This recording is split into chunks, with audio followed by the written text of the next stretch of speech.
So hello students. बच्चों साडा जो नेक्स्ट टॉपिक है alternating voltage applied to a capacitor. ठीक है। सो लास्ट जो असी टॉपिक कीते ने वो की कीते सी असी alternating voltage applied to resistor and then inductor. Now we will do capacitor in case of capacitor. ठीक है। सो वो असी की करांगे, एक कैपेसिटर यूज़ करांगे, उस कैपेसिटर में असी की प्रोवाइड करांगे एसी वोल्टेज प्रोवाइड करांगे। ठीक है। और वो जो सर्किट है जिहदे विच असी capacitor and AC voltage apply कर रहे हैं, for example alternating source connected to a capacitor, that circuit is known as capacitive circuit. उस सर्किट में असी की बोलांगे कैपेसिटिव सर्किट। ठीक है। सो ऑल्टरनेटिंग वोल्टेज जी अप्लाई कर रहे हैं वो की आएगी V is equal to V naught sine of omega t. Last time असी सारे टॉपिक इस तरह ही किए हैं। Let Q be the charge on the capacitor, obviously इधर जाएगा वोल्टेज पोटेंशियल डिफरेंस देने चार्ज में की करना है, स्टोर करना है। ठीक है। तो एक क्यू की आ गया चार्ज मान के चल रहे हैं। So therefore the potential difference across the capacitor की आएगा, क्योंकि पोटेंशियल डिफरेंस है तो फॉर्मूला सी पढ़िया in case of capacitor V is equal to Q by C, वही यूज़ करांगे। हुण साडे कोल इत्थे V काहदे इक्वल आ रहा है, V naught sine of omega t. वो वैल्यू फिल कर देवांगे, V naught sine of omega t is equal to Q by c as it is रहेगा। ठीक है। इत्थों क्यू की वैल्यू कढ़ लो, वो काहदे इक्वल आ गई है C V naught sine of omega t. हुण साडे कोल करंट जो है असी लास्ट टाइम भी की कीता सी, V की वैल्यू कड्ढी सी, दैन करंट कढ़ते सी।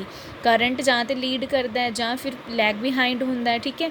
सो वो केस जिहड़े सी डिस्कस कीते आपां, किहदे केस विच रजिस्टर के केस च इंडक्टर दे, इहदे विच देखदे हां कौन लीड कर रहा है। ठीक है। जेकर साडे कोल सर्किट दे विच कैपेसिटर ऐड है तो। ठीक है। हुण करंट है I is equal to d q by d t, we know that charge per unit time. Q की वैल्यू कितनी आई हुई है, C V naught sine of omega t, वो वैल्यू इत्थे फिल कर दी है। इत्थों जिहड़ा साडे कोल डेरीवेटिव किहदे नाल होएगा, टाइम वाली टर्म्स दे नाल, बाकी सारियां साडे कोल डेरीवेटिव तो बाहर आ जाएंगियां। इत्थे V नॉट इंटू C बाहर आ गया, अंदर की रह गया sine of omega t. Sine of omega t that sine theta का डेरीवेटिव की होंदा है, cos theta. So with respect to t है तो साइन ओमेगा टी का डेरीवेटिव की आएगा, कॉज ऑफ ओमेगा टी नाल एंगल का डेरीवेटिव, एंगल की दिता होया ओमेगा टी, तो ओमेगा की आ जाएगा बाहर, डी टी दे नाल विद रिस्पैक्ट टू टी दे नाल करांगे तो 1 आ जाएगा। तो इट मीन साढ़े को डेरीवेटिव की आ गया omega into cos of omega t. ठीक है। हुण इनू थोड़ा जिहा रीअरेंज करके लिखांगे। लास्ट टाइम भी असी ओमेगा एल नू रीअरेंज कीता सी, इहदे विच असी की करना ओमेगा सी नू रीअरेंज करना है। तो इत्थे इनू की करना असी 1 ओवर दे विच लिख लांगे, नीचे लै जाएंगे रेसिप्रोकल दे विच 1 बाय ओमेगा सी दी फॉर्म च लिखांगे। इनू असी अगे डिस्कस करांगे इस तरह से इनू क्यों लिखिया है। ठीक है। तो I is equal to V naught over 1 over omega c into cos of omega t. ठीक है। तो अगे कॉज है तो असी कंपैरिजन करना है पोटेंशियल वोल्टेज वाली टर्म का और करंट वाली का। तो सानू साइन की फॉर्म च दोनों वैल्यूज़ चाहिए। इतने कॉज है तो इट मीन साइन की फॉर्म च कन्वर्ट करने के लिए की करांगे, साइन 90 प्लस थीटा च कन्वर्ट कर देंगे।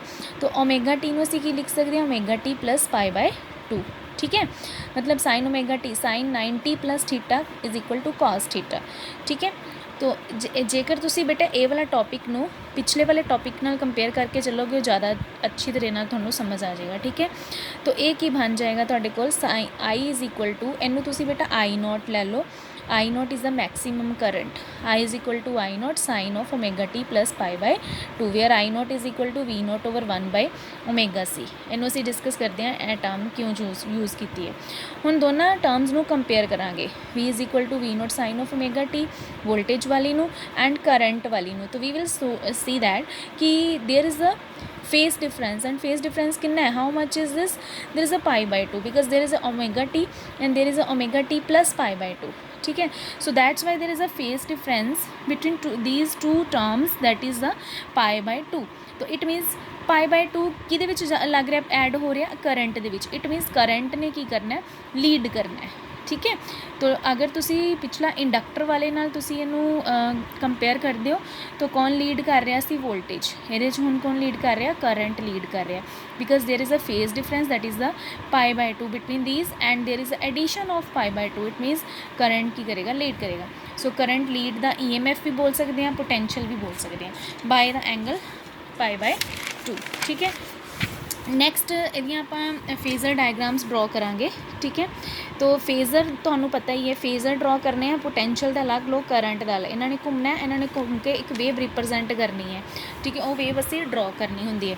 ਤੋ ਪਹਿਲੇ ਸਾਡੇ ਕੋਲ ਪੋਟੈਂਸ਼ੀਅਲ ਐਸ, ਦੋਨਾਂ ਦੇ ਵਿੱਚ ਐਂਗਲ ਕਿੰਨਾ ਆ ਰਿਹਾ 90 ਦਾ। ਹੁਣ ਕਰੰਟ ਵੀ ਲੀਡ ਕਰ ਰਿਹਾ, ਇਟ ਮੀਨਸ ਉੱਪਰ ਨੂੰ ਆਏਗਾ ਕਿਉਂਕਿ ਪੋਜ਼ੀਟਿਵ ਵਾਲੀ ਸਾਈਡ ਨੂੰ ਆਏਗਾ। ਲਾਸਟ ਟਾਈਮ ਮੈਂ ਨੀਚੇ ਨੂੰ ਬਣਾਇਆ ਸੀ ਕਿਉਂਕਿ ਪਿੱਛੇ ਰਹਿ ਰਿਹਾ ਸੀ। ਹੁਣ ਇਹਦੇ 'ਚ ਦੋਨਾਂ 'ਚ ਐਂਗਲ ਵੀ ਕਿੰਨਾ 90 ਦਾ, ਇਹ 90 ਦਾ ਐਂਗਲ ਆ ਗਿਆ π/2, ਠੀਕ ਹੈ। ਕਰੰਟ ਨੂੰ ਇੱਧਰੋਂ ਪਿੱਛੋਂ ਦੀ ਮਿਲਾਵਾਂਗੇ, ਇੱਕ ਵੇਵ ਜਨਰੇਟ ਹੋਏਗੀ, that is this wave. And ਇਹ ਵੇਵ ਜਿਹੜੀ ਹੈਗੀ ਹੈ ਇਹ ਕੀ ਕਰ ਰਹੀ ਹੈ, ਲੀਡ ਕਰ ਰਹੀ ਹੈ ਬਾਈ ਦਾ ਪੋਟੈਂਸ਼ੀਅਲ ਦੀ ਵੇਵ ਦੇ ਨਾਲ। ਸੋ ਇਹ ਤੁਹਾਡੇ ਕੋਲ ਇਹਨੂੰ ਪਿੱਛੋਂ ਬੈਕ ਨੂੰ ਆਪਾਂ ਇਹਨੂੰ ਮੀਟ ਕਰਦੇ ਹਾਂ, ਤੋ ਇੱਥੋਂ ਤੁਹਾਨੂੰ ਆਹ ਵਾਲੀ ਵੇਵ ਮਿਲਦੀ ਹੈ, that is the potential wave for voltage, ਠੀਕ ਹੈ। ਸੋ ਇਹਨਾਂ ਦੋਨਾਂ ਦੀ ਵੇਵ ਨੂੰ ਆਪਾਂ ਡਰਾ ਕਰਾਂਗੇ। ਪਹਿਲੀ ਵੇਵ ਸਾਡੇ ਕੋਲ ਆ ਗਈ ਹੈ ਪੋਟੈਂਸ਼ੀਅਲ ਦੀ, ਕਰੰਟ ਦੀ ਵੇਵ ਆਹ ਵਾਲੀ ਆ ਗਈ ਹੈ। ਕਰੰਟ ਦੀ ਵੇਵ ਔਰ ਪੋਟੈਂਸ਼ੀਅਲ ਦੀ ਵੇਵ ਦੇ ਵਿਚਕਾਰ ਜੋ ਫੇਸ ਡਿਫਰੈਂਸ ਹੈ ਬੱਚੇ, ਉਹ ਕਿੰਨਾ ਹੈ π/2 ਦਾ ਫੇਸ ਡਿਫਰੈਂਸ ਹੈ, ਕਿਉਂਕਿ ਕਰੰਟ ਕੀ ਕਰ ਰਿਹਾ, ਲੀਡ ਕਰ ਰਿਹਾ। ਤੋ ਇਹ ਤੁਹਾਡੇ ਕੋਲ ਆ ਗਈ ਵੋਲਟੇਜ ਦੀ, ਐਂਡ ਇਹ ਤੁਹਾਡੇ ਕੋਲ ਆ ਗਈ ਕਰੰਟ ਦੀ ਵੇਵ। ਤੋ ਬੇਟਾ ਇੱਥੋਂ ਦੇਖੋ, ਆਹ ਵੋਲਟੇਜ ਦੀ ਹੈ 0 π 2 π, ਇੱਧਰੋਂ ਕਰੰਟ ਦੀ ਹੈ ਤੁਹਾਡੇ ਕੋਲ ਟਰਮਸ ਕੀ ਆਉਣਗੀਆਂ 0 π/2 3 π/2, ਠੀਕ ਹੈ। ਸੋ ਇਹ ਤੁਹਾਡੇ ਕੋਲ ਮੈਕਸਿਮਮ ਵੈਲਿਊ ਹੋ ਗਈ ਕਰੰਟ ਦੀ, ਇਹ ਆ ਗਈ ਤੁਹਾਡੇ ਕੋਲ ਮੈਕਸਿਮਮ ਵੈਲਿਊ ਵੋਲਟੇਜ ਦੀ। ਇਹ ਦੋ ਵੇਵਸ ਤੁਸੀਂ ਡਰਾ ਕਰ ਲੈਣੀ ਹੈ। ਉਸ ਤੋਂ ਬਾਅਦ ਅੱਗੇ ਕਪੈਸਿਟਿਵ ਰਿਐਕਟੈਂਸ। ਹੁਣੇ ਜੋ ਅਸੀਂ ਟਰਮ ਲਿਖੀ ਸੀ ਨਾ, ਉਹੀ ਟਰਮ ਅਸੀਂ ਇੱਥੇ ਯੂਜ਼ ਕਰਾਂਗੇ, I0 V0 1/ωc, ਠੀਕ ਹੈ। ਤੋ ਇਹ ਵਾਲੀ ਟਰਮ ਨੂੰ ਅਸੀਂ ਕੰਪੇਅਰ ਕਰਦੇ ਹਾਂ I = V0/R ਦੇ ਨਾਲ, ਬਿਕਾਜ਼ ਓਮਸ ਲੋ ਦੇ ਅਕੋਰਡਿੰਗ ਪਤਾ ਸਾਨੂੰ V = IR। ਤੋ ਇਟ ਮੀਨਸ R ਕਾਹਦੇ ਇਕੁਅਲ ਆ ਗਿਆ 1/ωc। So this is what, this is the opposition of the current, because resistance is the effective opposition to the flow of current, and that is 1/ωc, ठीक है। so the capacitive reactance is the effective opposition offered by the capacitor to flow of current in the circuit। so last time ਅਸੀਂ resistive ਜੋ ਕਪੈਸਿਟਿਵ ਰਿਐਕਟੈਂਸ ਦੀ ਜਗ੍ਹਾ ਕਿਹੜਾ ਕੀਤਾ ਸੀ, inductor ਵਾਲਾ ਕੀਤਾ ਸੀ, ωL use ਕੀਤਾ ਸੀ। ਇਹਦੇ 'ਚ ਅਸੀਂ ਕੀ ਕਰਾਂਗੇ, X = 1/ωc ਲਿਖ ਲਾਂਗੇ। XC ਕੀ ਹੈਗਾ ਤੁਹਾਡੇ ਕੋਲ, capacitive reactance, and this is what, this is the opposition to the flow of current, ਠੀਕ ਹੈ। ਤੋ ਇੱਥੇ ਤੁਸੀਂ ਇਹਨੂੰ ਕੀ ਲਿਖ ਸਕਦੇ ਹੋ, XC ਨੂੰ ਕੀ ਲਿਖ ਸਕਦੇ ਹੋ 1/ωc। ਸੋ ਯੂਨਿਟ ਅਗਰ ਰੈਜ਼ਿਸਟੈਂਸ ਤਾਂ ਯੂਨਿਟ ਦੇ ਕੀ ਆਉਣਗੇ, ਓਮ ਆਉਣਗੇ। ਹੁਣ ਦੇਖੋ in case of DC AC 'ਚ ਕੀ ਵੈਲਿਊ ਆਏਗੀ। ਜੇ DC ਹੈ ਤਾਂ ਬੇਟਾ ਫ੍ਰੀਕੁਐਂਸੀ 0 ਹੋਏਗੀ, ਕਿਉਂਕਿ DC ਕਰੰਟ ਹੈ, ਸਿੱਧਾ ਫਲੋ ਕਰੇਗਾ। No frequency is there, no change in frequency, it means mu ਦੀ ਵੈਲਿਊ ਕਿੰਨੀ ਆ ਗਈ 0। तो X = 1/ωc, ω = 2 π μ, एंड म्यू की वैल्यू की है 0, इट मीनस 1/0 की बन गया infinity. It means infinite opposition आ गई। इनफाइनाइट मतलब करंट जोड़ा है जो बहुत ज़्यादा ऑपोजिशन है तो करंट कितों फ्लो करना है। इस अगर DC आप पास करंट पास कराने DC करंट तो कैपेसिटर जो पास नहीं करेगा, ठीक है। So it means current can not pass through the, it means current cannot pass through the capacitor. जो AC यूज़ करते पे म्यू की वैल्यू फाइनाइट आएगी, क्योंकि फाइनाइट क्यों आएगी, क्योंकि इस तरह की AC की वैल्यू फ्रिक्वेंसी आएगी कुछ ना कुछ फाइनाइट आ रही है, 1/फाइनाइट वैल्यू कुछ स्मॉलर वैल्यू हो जाती। तो इट मीनस थोड़े कोल कैपेसिटर जो है वो स्मॉल ऑपोजिशन जड़ी हैगी देगा फ्लो ऑफ AC करंट दे विच, ठीक है। अगे पावर सप्लाई का लास्ट टाइम भी असी कितना सी, ये भी करना है। PC = V × I, V की वैल्यू फिल कर दो। हुणे जो कड्डी है जो असी यूज़ की सी, I की वैल्यू जो असी निकाली I0 sin of ωt + π/2, दोनों वैल्यूज़ में आप यूज़ कर लिया इतने। तो V0 × I0 sin 90 + θ cos θ आ गया। इतने बन गया थोड़े कोल sin 2 θ का इक्वल होंगे sin of 2 θ = 2 sin θ cos θ। तो इतों sin θ cos θ की वैल्यू कढ़ लो, तो वो कहते इक्वल आएगी, that is equal to sin 2 θ/2 है ना। sin 2 θ/2 इतने आप यूज़ करा V0 I0 / 2 × sin 2ωt। So average power कढ़नी है, क्योंकि सानू एवरेज कढ़नी पाएगी। अगर AC यूज़ कर रहे हैं तो एवरेज सारिया टर्म की एवरेज ले लो, तो it मीनस average of this full term, ठीक है। तो एवरेज कढ़ांगे sin of 2ωt, क्योंकि आ सारिया चीज़ों की एवरेज नहीं करनी, एवरेज कि करनी असी sin of 2ωt की। तो लास्ट टाइम असी कढ़ी सी फॉर्मूला यूज़ करके 1/t 0 तो लैके t तक sin 2ωt × dt। इनू इंटीग्रेशन में खोल दो, cos of ωt नीचे ਇਹਦਾ डेरीवेटिव आ जाएगा 2ω × 0 तो लैके t तक। इनू फर्दर सॉल्व करांगे तो 4π बचेगा, तो 0 बचेगा।